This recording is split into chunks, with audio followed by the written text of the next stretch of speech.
today we're off to another part of Germany that I've never been to, but today we'll be talking about the home and away 2021 kits for Stuttgart, made by Jako. And funny enough, it's the first time I've got Jako kits in my hands. And I've come across the brand and the manufacturer many times in the past because they have been the manufacturers for the national team of Macedonia. But being a German manufacturer brand, I honestly did not hear about them only until a couple of years ago. Now, they have made some amazing kits over the time, but I think the Stuttgart collection for themselves hasn't been the best.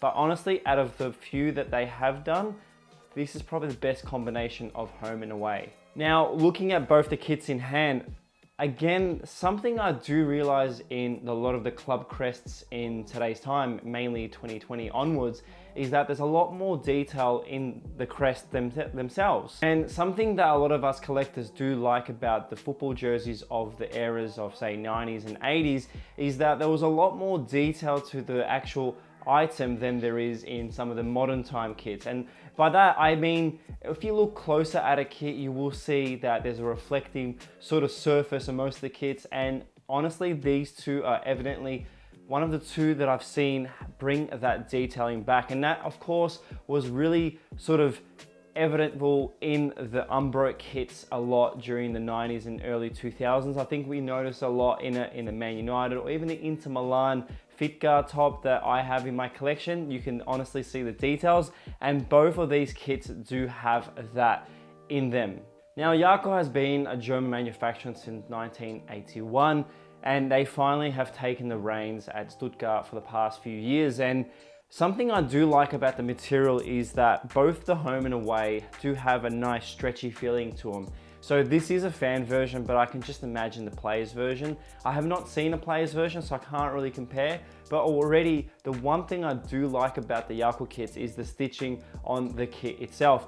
The neckline here is similar to what we see with the Liverpool Nike neckline. That's really evidential of that overlapping collar, but I think the material in the Jako one is a lot more flexible. And something I do like about this neckline itself is that the paneling system on the back here does overlap with the shoulder blades, which does give that a lot more comfort when you are wearing this jersey. And back on a topic of sort of detail within the kit, you can see that the home kit does have horizontal layering on the front here, which does give that 3D effect when you move it with the light.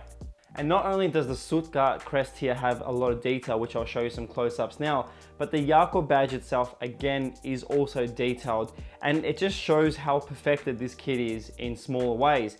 And for those wanting to know, if you were to flip the kit inside out, there is no way this will give you any chafing from the inside, as the detailing on the front does not affect the material on the back, which allows you to wear it in comfort. But also, if this was to be the player's version, one of the things I don't like about some of the player versions over the time that I've seen is that the badge always sits over that area that does give that chafing effect. And this has definitely got that, you know, simplified and allowed the wearer to allow themselves to have it in comfort. Now, if you look closer, and this is something that I always say in my episodes, I do love finding small details, and something that Jako and Stuttgart have put together for both the home and away kits that ties them together is that they both have coordinates here for Stuttgart. But on the away kit itself, if you look closer in the details, you will notice a little circle just under the crest here on the left.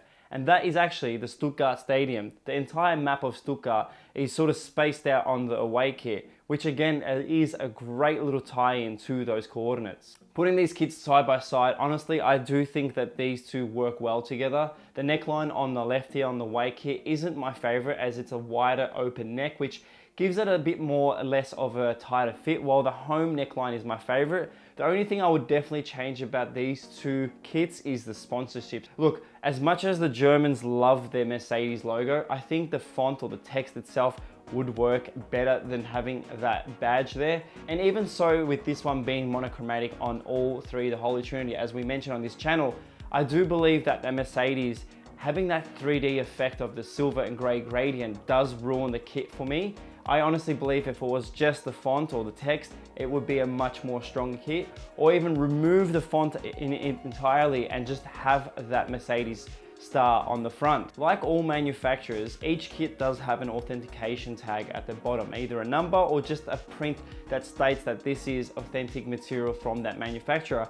And look, I think Jako have gone all and above all the standards that we can see in an authentic tag, but they've got a nice little circle holographic tag on both the kits here. And I have noticed that on other Jako kits that there are different shapes and sizes. To me, the away kit does show me that the club really thought about this when designing it. I do like when the sponsors here on the sleeve also follow the trend of monochromatic approach, because when I look at the home kit and I notice that same sponsor in blue, I kind of wish and hope that they have gone for the white or black or even red to simplify the kit here on itself, because there's no other blue apart from that. And to me, that really confuses me why some companies just don't work with the kit, because if you're an eyesore, not many of the fans will like you for ruining that kit. So when I look at the away kit, honestly, black and white with a red dominant kit with a black sort of detailing, it is amazing and I love this kit. Honestly, I think this is by far my favorite away kit in the Bundesliga this season. And if you have the opportunity, like I said, please check out the detailing on this one. The away kit is based on the 97-98 kit, and honestly, they've done a great job in that. Like the home kit, it is nice and stretchy, has a beautiful texture to the kit. And if you run your hands from the front to the back here, you can feel there's a lot of sort of technology working within this kit to allow for you to wear it with, you know, such comfort. Back on the sponsor thing, I really like their Ghazi sponsors they had in the early 2011 period.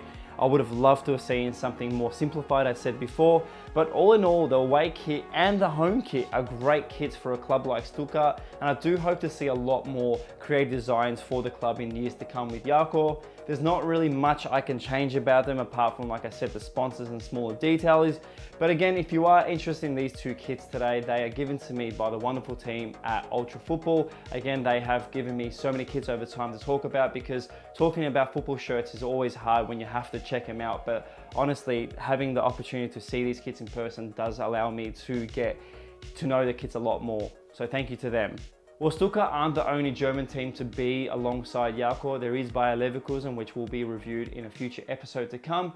What are your thoughts on Jako? What are your thoughts on the Stuttgart team kits this season? And what are your thoughts on future companies like Jako coming through the system and pushing the larger manufacturers out of the way? Because honestly, when we have brands like Jako in the system, it just shows us that there is possibilities of seeing teams like Real Madrid going back to Calmes in time to come, because I think the Jako brands, like themselves, are the ones that are going to bring us some bespoke designs, while Nike and Adidas are going to create something for one team that someone else will have in a couple of years' time. But honestly, what are your thoughts? Let me know in the comments below. Well, as always, thank you so much for watching. Please leave a like, please leave a comment below. Let me know what other kits you'd like me to check out.